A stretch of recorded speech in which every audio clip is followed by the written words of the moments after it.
Welcome to my channel e scholar students. और आज की क्लास में हम डिस्कस करने वाले हैं ICSE 2023 का specimen question paper computer applications Java के लिए। तो पेपर ये आपके सामने है। मैं एक एक करके क्वेश्चंस को डिस्कस करती रहूँगी और उनका सॉल्यूशन बताती रहूँगी। तो अगर आपको उसके बाद भी किसी क्वेश्चन में प्रॉब्लम लगती है तो आप मेरे को प्लीज़ कमेंट बॉक्स में मैसेज कीजिएगा। ठीक है, तो हम फर्स्ट क्वेश्चन से स्टार्ट करते हैं। देखिए, इस वीडियो में केवल पार्ट 1 डिस्कस करूंगी मैं और नेक्स्ट वीडियो में सेकंड पार्ट प्रोग्रामिंग के लिए बनाऊंगी। तो ये फर्स्ट वीडियो यहाँ से स्टार्ट होने वाली है। फर्स्ट हमारा जो है क्वेश्चन है, wrapping up the data and methods together as one unit इस टर्म। जब हम सभी डेटा और मेथड्स को एक साथ रैप कर देते हैं तो ये जो इस तरह का जो टर्म है हम उससे जो है प्रोग्रामिंग लैंग्वेज में क्या बोलते हैं, तो इसे हम बोलते हैं एनकैप्सुलेशन। तो इसका फर्स्ट क्वेश्चन का आंसर होने वाला है एनकैप्सुलेशन। ये है हमारा एनकैप्सुलेशन। इसके बाद सेकंड क्वेश्चन आता है डेटा टाइप। जो डेटा टाइप है हमारे which is specified that the method does not return a value. कैसा डेटा टाइप जिसमें कोई भी वैल्यू को रिटर्न नहीं किया जाता। तो जब किसी भी वैल्यू को रिटर्न नहीं किया जाता तो ऐसा हमारा होता है वॉइड। वॉइड के अंदर हमें किसी भी वैल्यू को रिटर्न नहीं किया जाता। तो देखिए, उन्होंने अलग अलग टाइप से वॉइड लिखे हुए हैं। यहाँ कैपिटल बनाया हुआ है वी को, यहाँ पर सभी कुछ कैपिटल बनाया हुआ है। तो हम जब भी मेन मेथड में वॉइड लिखते हैं तो यहाँ पर हम इस तरह से वॉइड लिखते हैं। तो this is the correct answer. Now third question है हमारा। थर्ड क्वेश्चन में उन्होंने पूछा है the logical operator which is urinary operator. एक ऐसा ऑपरेटर बताइए जो लॉजिकल ऑपरेटर है और साथ में वो यूरिनरी ऑपरेटर है। तो यूरिनरी ऑपरेटर के लिए देखिए, ये एंड ऑपरेटर है, ये हमारा ये जो है और ऑपरेटर है, और ये हमारा लेस देन और ग्रेटर देन में भी ये यूरिनरी ऑपरेटर की तरह यूज़ किया जाता है। लेकिन ये जो नॉट इक्वल टू है ये हमारा लॉजिकल ऑपरेटर है जो कि यूरिनरी ऑपरेटर में भी आता है। तो लॉजिकली ये वाला ऑप्शन हमारा राइट है। ये मेरा थोड़ा इसका पेन का साइज कुछ बढ़ा हुआ हो रहा है, मैं इसको रब करके एक प्रॉपर वे में मार्क कर देती हूँ। ठीक है, तो इसका राइट आंसर होने वाला है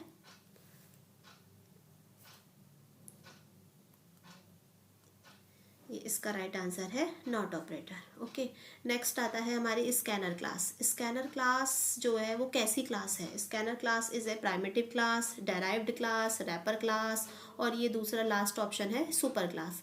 तो ठीक है, तो ये चीज़ देखिए, ये प्राइमिटिव क्लास है या डेराइव्ड क्लास है। जो स्कैनर क्लास है वो एक किसी क्लास की सब क्लास है। तो जब वो सब क्लास है स्कैनर क्लास, तो सब क्लास को क्या बोलते हैं हम? डिराइव्ड क्लासेस होती हैं वो, क्योंकि वो दूसरी क्लासेस से ली हुई हैं तो उन्हें हम बोलते हैं डिराइव्ड क्लासेस। तो इसका आंसर होगा डिराइव्ड क्लास। तो हमारी ये जो क्लास है स्कैनर क्लास, ये डिराइव्ड क्लास है। तो डिराइव्ड क्लास के आगे यहाँ पर हम मैटिक लगा देती हूँ। नेक्स्ट क्वेश्चन है हमारा, नेक्स्ट क्वेश्चन है मैथ्स पाव 6 to 5। यहाँ पर हाफ कॉमा लगा के हाफ पावर लगी हुई है, प्लस maths.sqrt लगा हुआ है 144। ठीक है, इसे हमें क्वेश्चन को सॉल्व करना है कि इसका आंसर क्या होने वाला है। तो इसका आंसर के लिए देखिए हम क्या कर सकते हैं, ये जो हमारी लगी हुई है 6 to 5 और ये हाफ लगा हुआ है, यहाँ पर इसकी पावर बनाई हुई है 1 and 2। तो इसको क्या करते हैं हम, अगर हम इस फंक्शन को maths.sqrt में लगाएं तो इसका स्क्वायर रूट निकलता है पाव। यदि पाव किसी भी वैल्यू पर हाफ पाव हो तो वो उसका स्क्वायर रूट निकाल दिया जाता है, उस वैल्यू का स्क्वायर रूट निकल जाता है। तो अगर यहाँ पर हम फंक्शन लगाएं कि जो है 625 का स्क्वायर रूट निकाला जाए और वहाँ पर 144 है, तो इसका 625 का स्क्वायर रूट निकलेगा तो क्या निकलने वाला है? हमें मिलने वाला है यहाँ पर 25। ठीक है ना, तो 25 यहाँ पर मिलेगा और 144 से ये जो है ये हमें 12 और मिल जाएगा।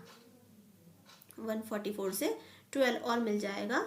तो 12 और 25 कितना हो जाएगा, ये हम देख लेते हैं, एक मिनट। 12 और 25 37 हो जाएगा। और 37 होने पर क्या होगा, देखिए दोनों जो फंक्शन है वो डबल में रिटर्न करते हैं वैल्यू को। तो वैल्यू को डबल में रिटर्न करते हैं, तो डबल में रिटर्न करने का मतलब ये है हमारे पास आंसर आने वाला है 37.0, क्योंकि जो हमारा पाव फंक्शन है और जो हमारा स्क्वायर रूट फंक्शन है वो वैल्यू को डबल में रिटर्न करेगा। तो डबल में रिटर्न करने पर हमें आंसर मिलेगा 37.0। ठीक है, नेक्स्ट क्वेश्चन की तरफ अगर आगे देखते हैं, नेक्स्ट क्वेश्चन है हमारा the correct if statement for the following ternary operator statement is. हमारे पास अगर करेक्ट स्टेटमेंट, हम ये जो इस समय लिखा हुआ है ये टर्नरी ऑपरेटर में लिखा हुआ है, अगर इस टर्नरी ऑपरेटर को हमें किस तरह से लिखना हो, इफ स्टेटमेंट में लिखना हो, तो हमारा कौन सा ऑप्शन करेक्ट होने वाला है।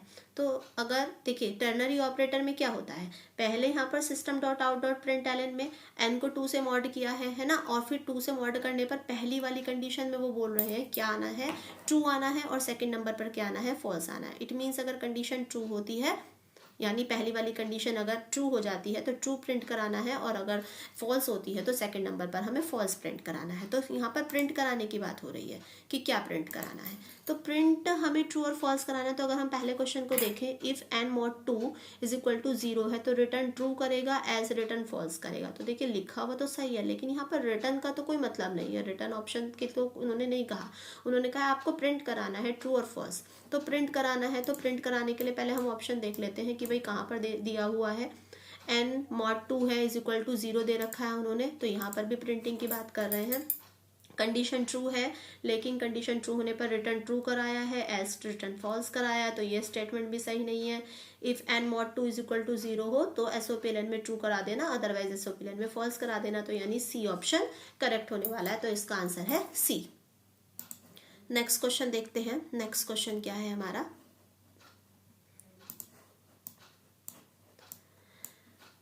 नेक्स्ट क्वेश्चन में पूछा है मल्टीपल ब्रांचिंग स्टेटमेंट इन जावा। जावा में जो मल्टीपल ब्रांचिंग स्टेटमेंट होता है वो कौन सा होता है, तो मल्टीपल ब्रांचिंग स्टेटमेंट जो होता है स्टूडेंट्स वो स्विच स्टेटमेंट होता है, तो स्विच स्टेटमेंट हमारा यहाँ पर हो जाएगा correct answer. Multiple branching statement, वहाँ से हम ब्रांचिंग कर सकते हैं अलग अलग ऑप्शन में।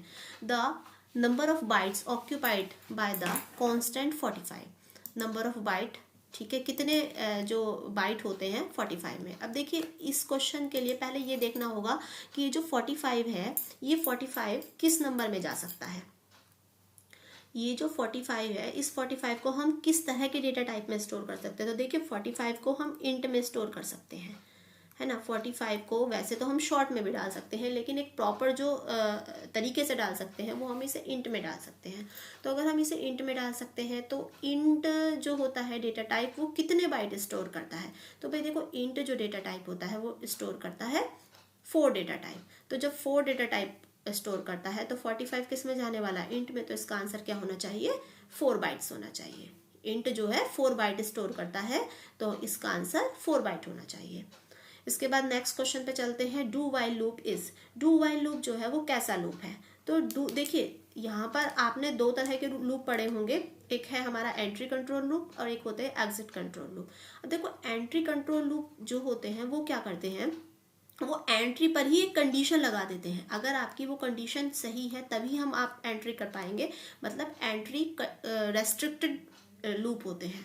और जो एग्जिट कंट्रोल होते हैं वो एग्जिट पर कंडीशन लगी हुई। तो देखो एंट्री कंट्रोल लूप में आपका फॉर लूप आ सकता है ना, वहीं पर कंडीशन चेक करा दी जाती है, तो आप फॉर लूप को जो कह सकते हो वो एंट्री कंट्रोल लूप कह सकते हो। और एग्जिट कंट्रोल में कौन से लूप आ सकते हैं, जो हमारे एग्जिट पर कंडीशन को चेक करते हैं, तो वो लूप जो आते हैं वो एग्जिट कंट्रोल लूप आते हैं। तो एग्जिट कंट्रोल लूप में हम एक इसमें वाइल लूप किस में डाल सकते हैं, हम वाइल कंडीशन स्टार्टिंग में चेक कराता है, अगर हम वाइल से बना रहे हैं प्रोग्राम तो वाइल भी स्टार्टिंग में हमारी कंडीशन चेक करा लेता है, तो वाइल को भी हम किस में डाल सकते हैं, वाइल को हम डाल सकते हैं एंट्री कंट्रोल लूप में। यहाँ फॉर के साथ आप वाइल भी लिख सकते हैं, है ना।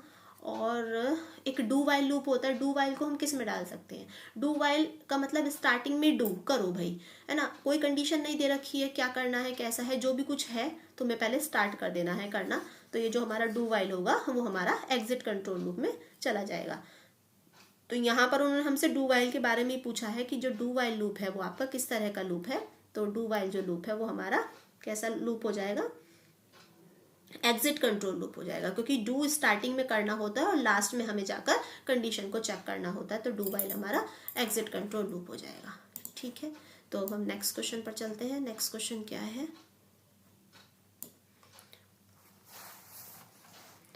नेक्स्ट क्वेश्चन है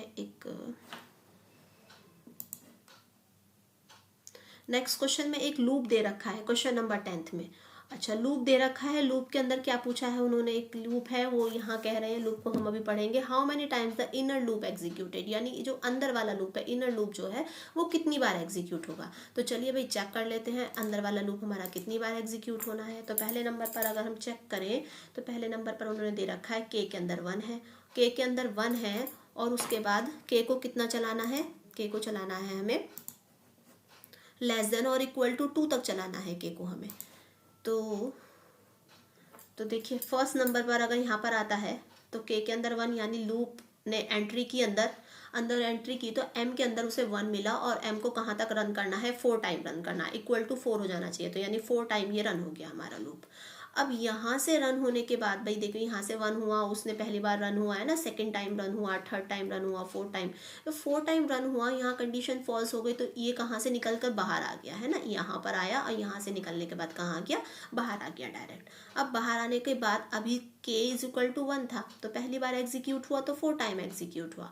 अब जब वापस यहाँ पहुंचा तो k प्लस प्लस हो चुका है, यानी k की वैल्यू अब 2 बन चुकी है, तो सेकंड टाइम भी देखो इक्वल टू में लगा हुआ है ना, तो सेकंड टाइम भी हमारी कंडीशन एग्जीक्यूट होगी। तो दोबारा से हम लूप के अंदर आएंगे और फिर से ये 4 टाइम चलेगा। तो 4 कितनी बार चला, 2 बार चला है ना, फर्स्ट टाइम में 4 बार चला, 4 टाइम्स चला, और सेकंड टाइम में भी 4 टाइम चला, तो 4 इंटू 2 यानी टोटल हमारा जो एग्जीक्यूट हुआ वो 8 टाइम एग्जीक्यूट हुआ। ठीक है, तो इसका आंसर होगा 8 टाइम। अब नेक्स्ट क्वेश्चन है हमारा, क्या है नेक्स्ट क्वेश्चन, नेक्स्ट क्वेश्चन में पूछा है उन्होंने a method with the same name as of the class with the argument and no return data type is. तो ऐसे जो हमारे मेथड्स होते हैं जिनका नेम जो होता है वो क्लास का नेम और ये सारा नेम सेम होता है, तो ऐसे मेथड्स को हम बोलते हैं पैरामीटराइज्ड कंस्ट्रक्टर। तो इसका आंसर होने वाला है पैरामीटराइज्ड कंस्ट्रक्टर। नेक्स्ट क्वेश्चन है हमारा int res is equal to A है, what is the value of res. तो देखिए ये रेस के अंदर एक इंट टाइप का वेरिएबल है रेस, उसके अंदर उन्होंने ए को सेव करा दिया है। तो सबसे पहले हमें पता होना चाहिए भाई ये ए से लेकर जो जेड तक होती हैं वैल्यू, ये कितनी होती हैं। तो ए से लेकर जेड तक होती हैं 65 से लेकर होती हैं आपकी 90 तक, और स्मॉल ए से लेकर जो जेड तक वैल्यू होती हैं, यहाँ पर स्मॉल ए से लेकर जेड तक वैल्यू होती हैं वो होती है 97 से 122 तक, 97 से लेकर 122 तक की वैल्यू होती हैं। और ये एक होती हैं कुछ नंबर वैल्यू भी होती है भाई, 0 से लेकर 9 तक की जो वैल्यूज़ होती हैं वो 48 से स्टार्ट होती हैं और 57 तक चलती रहती हैं। तो ये वैल्यूज़ होती हैं। अब हमें ये चीज़ पता है, तो देखिए अब क्या हो रहा है, यहाँ पर कौन सी टाइप कास्टिंग हो रही है, यहाँ पर हो रही है इंट जो वेरिएबल है वो चेंज किया जा रहा है एक्सप्लिसिट टाइप कास्टिंग हो रही है, और वैल्यू RES के अंदर क्या स्टोर हो रही है, ए वैल्यू स्टोर हो रही है, और ए की वैल्यू क्या है 65। तो इसका आंसर क्या हो जाएगा 65। ठीक है, नेक्स्ट क्वेश्चन आता है style of expressing single line comment. Single line comment को एक्सप्रेस जो करेंगे हम किस तरह से कर सकते हैं। तो देखिए बहुत ही सिंपल सा क्वेश्चन है, आप लोगों को सबको पता है ये क्वेश्चन, मेरे पास दिख रहा है मुझे। तो यहाँ पर डबल लाइन में जो कमेंट पड़ा हुआ है, डबल लाइन के अंदर हम हमेशा सिंगल लाइन कमेंट को डालते हैं, और ये जो है हमारी ये डॉक्यूमेंट कमेंट होती है, डबल लाइन में ये बाहरी /* और फिर उसके अंदर हम अपना जो है डॉक्यूमेंट लिख सकते हैं, और फिर हम इसे क्लोज कर देते हैं, तो ये हमारे मल्टी लाइन कमेंट होती है। नेक्स्ट आता है the method to check if the character is alphabet और नॉट। कोई करेक्टर अल्फ़ाबेट है, कोई if a character is an alphabet, अच्छा कोई करेक्टर अल्फ़ाबेट है या नहीं है, इस चीज़ को चेक करने के लिए हमें मेथड बताइए, किस मेथड से हम चेक कर सकते हैं। तो भाई इज लेटर कैर, क्या कोई लेटर करेक्टर है या नहीं।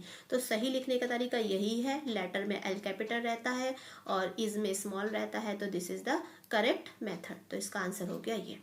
नेक्स्ट आता है the output of double parse double.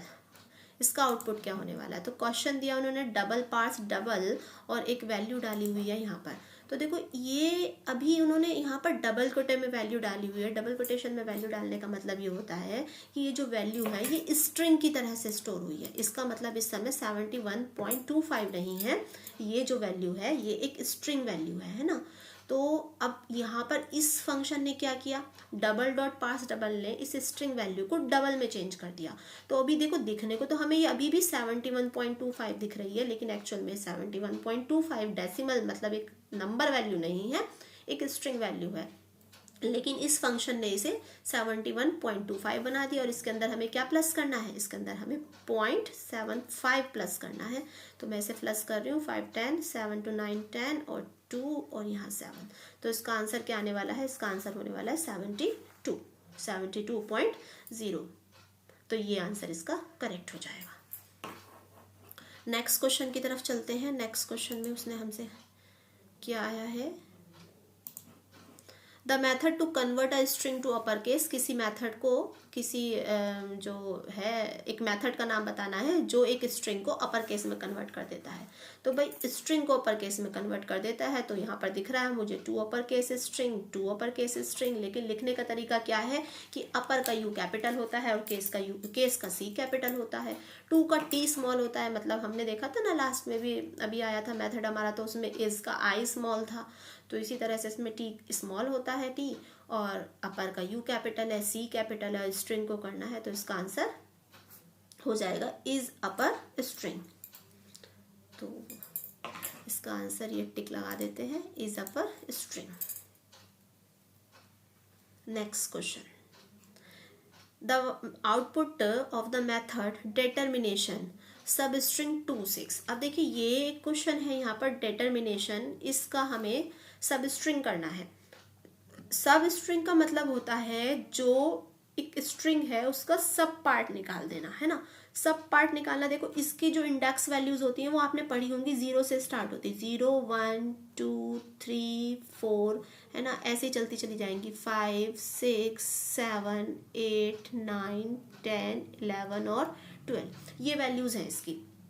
तो ये वैल्यूज में ये क्या करेगा हमारा, ये 2 के बाद का जो स्ट्रिंग है उसको हमारा ब्रेक कर देगा, यानी 2 के बाद 6 तक। अब लास्ट वाला जो स्ट्रिंग होता है उसे ब्रेक करने का तरीका होता है कि उसका तरीका ये होता है कि उसके अंदर जो लास्ट वाले स्ट्रिंग में से एक वैल्यू को माइनस कर दिया जाता है, तब वो थोड़ा सा उसको ब्रेक करता है ना। तो एक मिनट मैं देख लेती हूँ, ये थोड़ा सा साइज अगर इसका इंक्रीज हो जाए, शायद आप लोगों को विजिबल हो रहा होगा।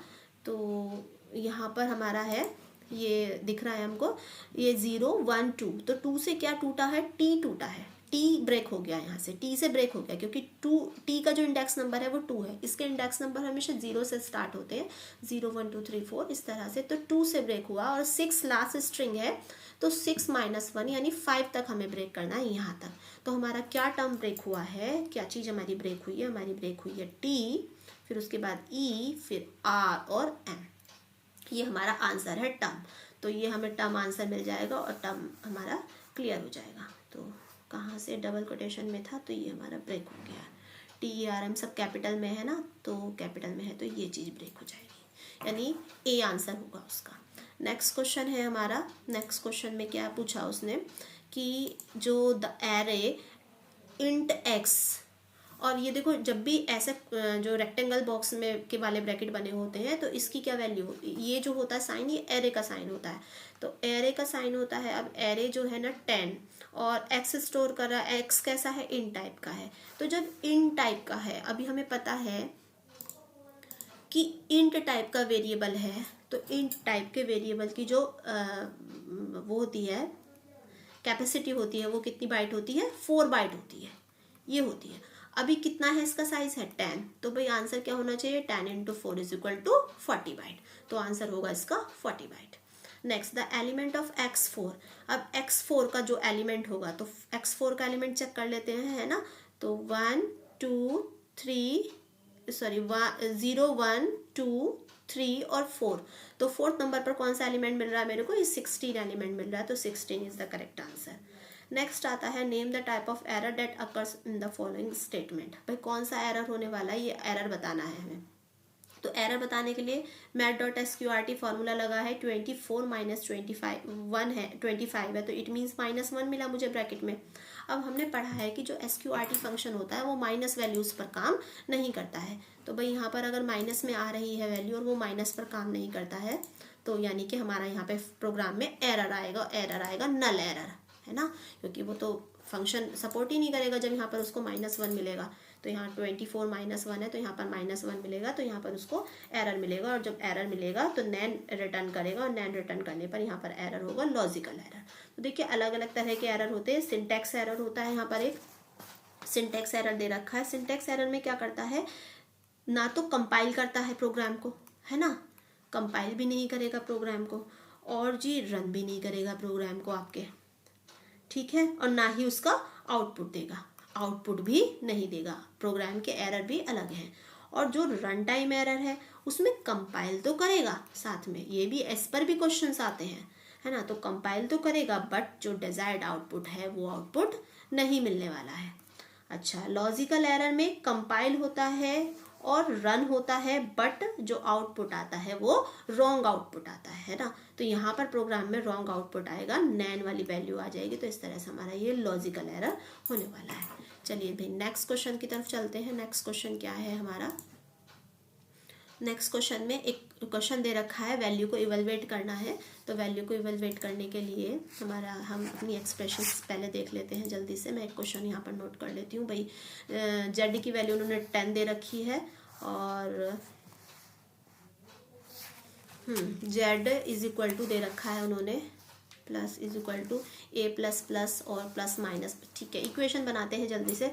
तो यहाँ पर होने वाला है, इसको चेंज करके अगर लिखें तो z इज इक्वल टू होने है, और z plus a plus plus, और उसके बाद क्या है प्लस माइनस माइनस b, और plus plus plus a plus minus minus b, ये हमारा क्वेश्चन है। तो अब देखो z की वैल्यू कितनी है, 10 है, तो z की वैल्यू हमने 10 रखी। अब 10 के बाद अंदर आ जाइए, 10 के बाद प्लस का साइन है तो प्लस लगा दिया। 10 के बाद a प्लस प्लस है, तो a की वैल्यू कितनी है यहाँ पर चेक करें जल्दी से, 10 है a की वैल्यू। 10 के बाद प्लस, अब प्लस के बाद माइनस माइनस b है। तो देखिए यहाँ पर प्री डिक्रीमेंट ऑपरेटर लगा हुआ है, पहले डिक्रीज करो फिर काम करो। तो डिक्रीज करो, b की वैल्यू यहाँ पर दी हुई है उन्होंने 5, तो हम डिक्रीज कर देंगे तो बन गई यहाँ पर 4। अब नेक्स्ट आते हैं, प्लस प्लस के बाद उन्होंने प्लस प्लस ए दिया हुआ है, तो प्लस प्लस ए की जो वैल्यू है उसमें पहले ही वैल्यू को प्लस कर दो। तो ए की क्या वैल्यू है हमारे पास, ए की वैल्यू है 10, तो अगर हम 10 की वैल्यू में प्लस करें तो देखो यहाँ पर भी प्लस हुआ था, यहाँ पर ए की वैल्यू प्लस हुई थी, लेकिन उन्होंने कहा था कि नेक्स्ट टाइम जब वैल्यू आपको मिलेगी तब प्लस करना। ये जो है ना पोस्ट है, प्री ऑपरेटर, प्री इंक्रीमेंट नहीं है, पोस्ट इंक्रीमेंट है, मतलब नेक्स्ट टाइम जब आपको ए मिले तब आप वैल्यू को इंक्रीज कर देना। तो यहाँ पर 10 है तो यहाँ वैल्यू ए मिला तो यहाँ 11 हो गया, लेकिन 11 के साथ प्री इंक्रीमेंट ऑपरेटर लगा हुआ है तो साथ में 11 का हो गया वो 12, है ना, दोनों बार वैल्यू बढ़ गई। प्लस अब माइनस माइनस भी है, तो यहाँ पर बी की वैल्यू 4 रह गई थी और अब बी की वैल्यू हो चुकी है 3। तो इसको सॉल्व करें, 10 और 4 14, और 15 16 17 18 19, और ये बना 29, और 29 में 10 को प्लस कर दें तो बन गया 39 आंसर। तो 39 है भाई यहाँ पर कहीं नहीं, अच्छा इसके ऑप्शन नहीं है यहाँ पर, तो आंसर होगा इसका 39, आप सॉल्व कर लेना। नेक्स्ट क्वेश्चन आता है, राइट इन जावा एक्सप्रेशन, इसे जावा एक्सप्रेशन में लिखना है। तो जावा एक्सप्रेशन में लिखने के लिए देखो सबसे पहले जो बना हुआ है ये ऑब्सोल्यूट वैल्यू का साइन बना हुआ है ना, ये वाला जो साइन बना हुआ है, तो हम इस फंक्शन को लिखने वाले हैं। कैसे बना सकते हैं हम इसे जावा एक्सप्रेशन में, सबसे पहले बनेगा हमारा मैथ डॉट abs, है ना, ये abs बन गया। अब इसके अंदर कौन सा फंक्शन लगा हुआ है, स्क्वायर लगा हुआ, तो मैथ डॉट पाव, मैथ डॉट पाव, और पाव किसकी है, एक्स पर है, किसकी 2, क्लोज, प्लस क्या करना है x इंटू वाई, और क्या करना है बस x और इंटू वाई, और ब्रैकेट हम कर देंगे क्लोज। तो ये हमारा जावा एक्सप्रेशन में लिखा गया maths dot abs maths dot pow, और ये ब्रैकेट है हमारा x, 2 यानी x पर 2 की पावर है प्लस x इंटू वाई। तो इस तरह से हमारा ये जावा एक्सप्रेशन कंप्लीट हो गई। अब इसे हमें टर्नरी ऑपरेटर में लिखना है। अभी हमने एक क्वेश्चन पढ़ा था टर्नरी में लिखा हुआ था, उसे हमें इफ एल्स में चेंज करना था। इस बार इफ एल्स में लिखा हुआ है भाई, उसे हमें टर्नरी में चेंज करना है। क्या कह रहे हैं, rewrite the following using ternary operator. Okay, तो भाई देखो टर्नरी ऑपरेटर में लिखने के लिए क्या होता है, तरीका सिंटेक्स ये है, यहाँ पर तो होता है result variable RSU LT result variable होता है। रिजल्ट वेरिएबल के बाद आती है कंडीशन कि क्या कंडीशन दी हुई है, तो यहाँ पर आती है कंडीशन, और कंडीशन के बाद आता है ट्रू और फॉल्स, है ना। तो यहाँ पर आता है ट्रू देना है या फिर वो कंडीशन को हमें फॉल्स करना है, ये चीज़ है। और ये देखो ये ऐसे कॉमर्स में लिखी जाती है, ये तरीका है। तो रिजल्ट अभी हमारा कहाँ स्टोर हो रहा है भाई, रिजल्ट तो हमारा सी के अंदर स्टोर हो रहा है, तो सी इज इक्वल टू, अब कंडीशन क्या है हमारी, तो कंडीशन तो उन्होंने दे ही रखी है यहाँ से, तो सेम कंडीशन कॉपी कर देती हूँ मैं यहाँ पर। अब कंडीशन के बाद क्या लगता है, क्वेश्चन मार्क लगता है। क्वेश्चन मार्क के बाद क्या लगता है भाई, ये पहला कहाँ जाएगा, ए के अंदर जाएगा, तो और दूसरा, अच्छा दोनों, एक तो हमारा कैपिटल ए के अंदर जा रहा है तो ये मैंने लिख दिया और सेमी कॉलन लगा दिया, और फिर यहाँ पर दूसरा स्मॉल ए लिख दिया, यानी ये हमारी कंडीशन हो गई है कंप्लीट। तो कुछ इस तरह से हम टर्नरी ऑपरेटर में हम यहाँ लिख सकते हैं, ये हमारा लिखने का तरीका है। नेक्स्ट क्वेश्चन की तरफ चलते हैं। Rewrite the following while loop, rewrite the following, एक minute, while loop using for loop. For loop में हमें इसे करके लिखना है, तो फॉर लूप में लिखने के लिए क्या करना है, देखिए ये उन्होंने फॉर लूप का लिखने का तरीका क्या होता है, पहले हम सिंटैक्स को सबसे पहले देखते हैं किसी भी चीज़ के। तो यहाँ पर फॉर रहता है ना, फॉर के बाद कहाँ से क्या होता है, फॉर के बाद सबसे पहले हम वैल्यू को अपनी इनिशियलाइज करते हैं, है ना, और इनिशियलाइज करने के बाद हम क्या करते हैं, कंडीशन लगा देते हैं भाई कौन सी कंडीशन है हमारी, और कंडीशन लगाने के बाद हम क्या करते हैं, वैल्यू को अपडेट करते हैं। ये हमारा तरीका होता है फॉर लूप को करने का, ठीक है। उसके बाद हमारे कर्ली ब्रेसेस ओपन होते हैं, भाई हमें जो भी कुछ स्टेटमेंट देना होता है वहाँ पर हम स्टेटमेंट यहाँ पे लिख देते हैं, और स्टेटमेंट के बाद अपने कर्ली ब्रेसेस क्लोज कर देते हैं, भाई ये तरीका है। तो अब हम अगर इसे फॉर में चेंज करें तो यहाँ पर लिखेंगे फॉर, और फॉर के अंदर क्या है हमारे पास,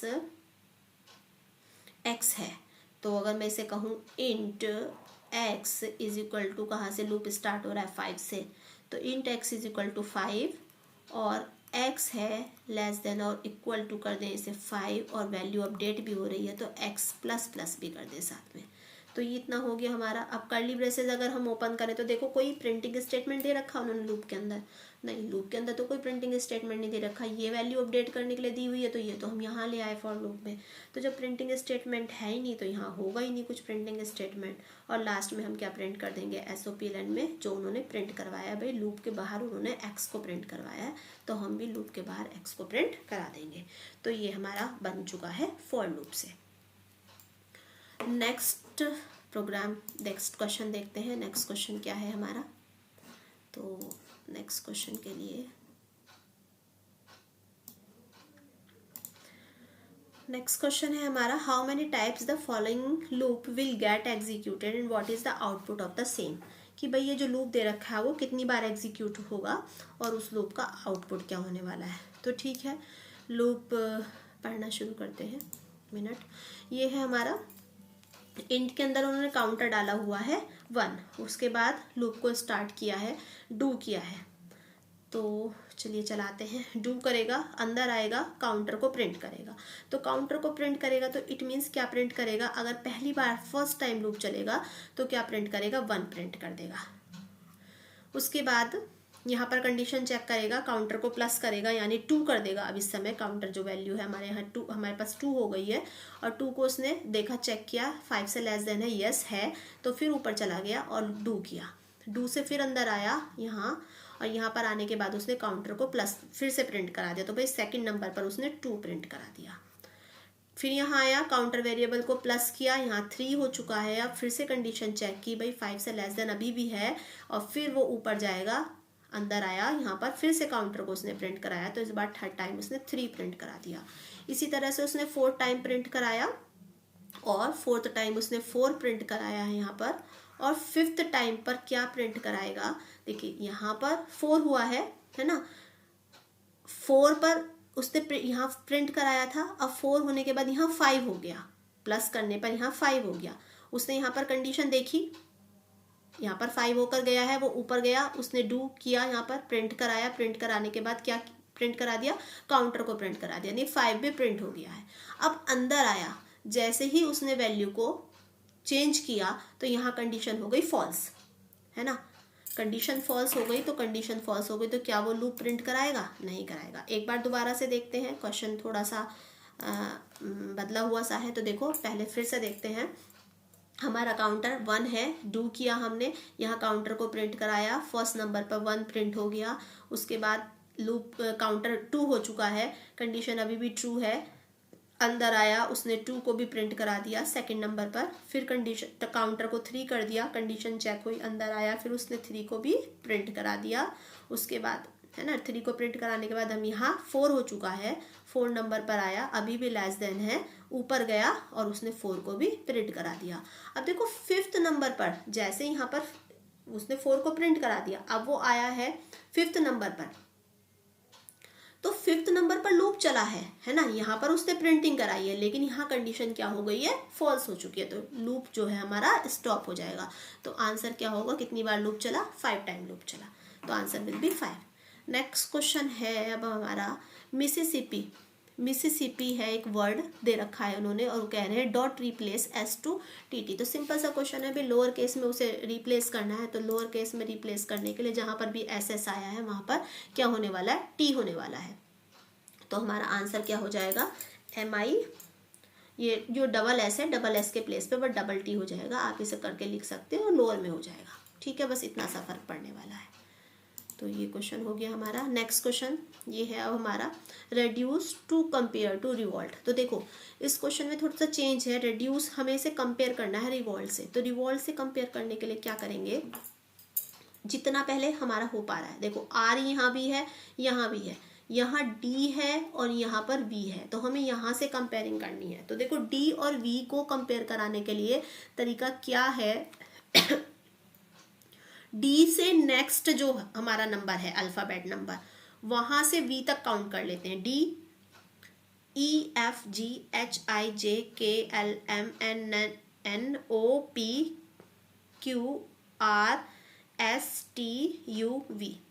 15, 16, 17, 18 हो गए हैं भाई मेरे पास, है ना, तो ये 18 हो गए हैं। अब देखो या तो आपको डी का स्काई कोड पता हो और वी का स्काई कोड पता हो, तो दोनों को माइनस कर दो, तो माइनस करने पर भी आपको आंसर मिल जाएगा। लेकिन अगर ऐसा नहीं हो तो इसका सिंपल तरीका ये है, जहां से स्टार्ट करना है उससे नेक्स्ट अल्फाबेट से स्टार्ट करो, और जहां तक करना है उसके बीच के सारे अल्फाबेट्स को काउंट कर लो। तो मेरे पास बैठे 18 अल्फाबेट्स, और प्लस क्या करना है? अंटार्कटिका का ए जो है यहाँ, ये जो इसका ए इंडेक्स को प्लस करना है। तो ए का इंडेक्स क्या होगा? अगर 0 से स्टार्ट करें, 0 से ही होता है, क्योंकि 0, 1, 2, 3, 4, 5, 6, 7 और 8, तो 8 का इंडेक्स हो गया है, ए का इंडेक्स हो गया 8, तो यहाँ पर 8। अब एक और चीज़ है, ये जो हमारा 18 आया था, 18 देखो अगर फर्स्ट नंबर का जो हमारा अल्फाबेट है, जो स्काई कोड की वैल्यू है, अगर वो छोटी है तो आंसर माइनस में आता है ना, ये हमारा आंसर माइनस में आएगा। और अगर ये बड़ी है और ये छोटी है तो आंसर प्लस में आता है। तो यहाँ पर माइनस में आंसर आया, तो -18 + 8, तो मुझे मिलेगा आंसर -10। तो भाई चेक कर लेना, इसका आंसर जो होना चाहिए वो क्या होना चाहिए? -10 होना चाहिए। नेक्स्ट क्वेश्चन है हमारा बॉक्सिंग। बॉक्सिंग क्या होती है? तो देखिए बॉक्सिंग क्या होती है, इसके लिए एक छोटा सा एग्जाम्पल लिखना पड़ेगा समझाने के लिए। यहाँ पे मैं लिख रही हूँ, देखो एक इंट टाइप का है हमारा, a = है 5, और मैं इंट की जो रैपर क्लास है वो क्या है? इंटीजर। मैं लिखूँ इंटीजर obj, तो मैंने एक ऑब्जेक्ट बनाया रैपर क्लास का obj, और = मैंने क्या लिख दिया? a, है ना। तो इसे कहते हैं बॉक्सिंग। बॉक्सिंग क्यों हुई? एक किसी भी वेरिएबल को उसके रैपर क्लास के ऑब्जेक्ट में चेंज कर देना कहलाता है बॉक्सिंग, और इसका जब अपोजिट करना हो तो उसे कहते हैं अनबॉक्सिंग। ठीक है, तो ये है। नेक्स्ट क्वेश्चन है हमारा। नेक्स्ट क्वेश्चन के लिए हम चलेंगे, consider the following programme and answer the following question given below. इस प्रोग्राम को हमें कंसीडर करना है और आंसर देने हैं। भाई देखो ये क्लास सैंपल ए भी लिखा हुआ है। अच्छा क्या बताना है पहले देख लेते हैं। ग्लोबल वेरिएबल और मेथड वेरिएबल बताने हैं, तो बहुत सिंपल सी बात है। ग्लोबल वेरिएबल वो होते हैं जो जस्ट क्लास के बाद डिक्लेयर किए जाते हैं, है ना, जो जस्ट क्लास के बाद डिक्लेयर किया जाता है। तो हमारी क्लास कौन सी है? क्लास तो भाई हमारी सैंपल के नाम से बनी हुई है। तो क्लास के बाद जस्ट ये दो वेरिएबल हैं, तो ए और बी जो वेरिएबल हैं ये कैसे वेरिएबल हैं, ग्लोबल, ये ग्लोबल वेरिएबल है, ठीक है। और उसके बाद ये जो हमारे सैंपल, ये जो हमारे मेथड है, मेथड के अंदर जो हमारे ये वेरिएबल पड़े होते हैं हम इसे कहते हैं आर्ग्यूमेंट्स। तो आर्ग्यूमेंट्स ये वाले जो वेरिएबल्स होते हैं, है ना, ये इसके अंदर पड़े हुए, इन्हें हम मेथड वेरिएबल्स भी बोल सकते हैं। और जो हमारे मेथड के जस्ट बाद पड़े हुए होते हैं वो सब हमारे जो वेरिएबल्स होते हैं वो हमारे सब होते हैं लोकल वेरिएबल। तो देखो लोकल वेरिएबल तो उन्होंने पूछा नहीं है, तो हमारे जो एक्स और वाई हैं ये हमारे कैसे वेरिएबल हो जाएंगे, मेथड वेरिएबल। तो यहाँ लिख दूँ मैं एक्स और वाई, ये मेथड वेरिएबल है, ये मेथड वेरिएबल है, ठीक है। तो देखो क्लास के जस्ट बाद डिक्लेयर होने वाले वेरिएबल ग्लोबल वेरिएबल। कभी आपका यहाँ पर ये जो जैसे सैंपल है, यहाँ पर जो अंदर इसके अंदर ब्रैकेट्स के अंदर, राउंड ब्रैकेट के अंदर जो वेरिएबल होते हैं इन्हें हम मेथड वेरिएबल बोलते हैं। और जो इसके अंदर हमारे मेथड, ये जो फंक्शन बनाया हमने कैलकुलेट, इसके अंदर जो हमारे डिक्लेयर होते हैं इन्हें हम लोकल वेरिएबल बोलते हैं, जिनका यूज़ केवल हम उसी प्रोग्राम के अंदर कर सकते हैं। तो ये सब लोकल वेरिएबल होते हैं। नेक्स्ट क्वेश्चन की तरफ चलते हैं। तो इसका आंसर हमने पढ़ लिया है ना। और नेक्स्ट क्वेश्चन है हमारा, consider the following array and answer the following question. इस एरे को हमें कंसीडर करना है और इसके हमें आंसर्स करने हैं। तो आंसर क्या है, पहला है हमारे पास एक एक्स है, एक्स एक एरे है और एरे के अंदर ये सारी वैल्यूज पड़ी हुई है, ये सब। तो what is the size of array और what is the position of array. तो साइज को काउंट करें तो भाई 1 2 3 4 5 6 7 8 9 10, साइज एरे का 10। और पोजीशन अगर 89 की पूछी जाए तो 89 की पोजीशन निकालने के लिए हमें फिर से इसकी इंडेक्सिंग करनी पड़ेगी, 0 1 2 3 4 और 5। तो पोजीशन होने वाली है 89 की 5। देखो इंडेक्स नंबर नहीं पूछा उन्होंने, वैसे तो पोजीशन पूछी है, लेकिन ऐसे नॉर्मल क्वेश्चन में हमें इंडेक्स नंबर ही पूछा जाता है इनडायरेक्टली। तो इसकी हमारी पोजीशन हो चुकी है 5। तो ये था क्वेश्चन। नेक्स्ट है हमारा क्या, उन्होंने सेक्शन बी में प्रोग्रामिंग पार्ट डाला हुआ है, तो भाई ये प्रोग्रामिंग पार्ट हम नेक्स्ट वीडियो में डिस्कस करेंगे। फिलहाल होप सो आपको सारे क्वेश्चन समझ में आए हो। अगर किसी को किसी क्वेश्चन में डाउट है तो आप कमेंट बॉक्स में डाल सकते हैं। और thank you for watching the video. आप सॉल्यूशन कीजिए।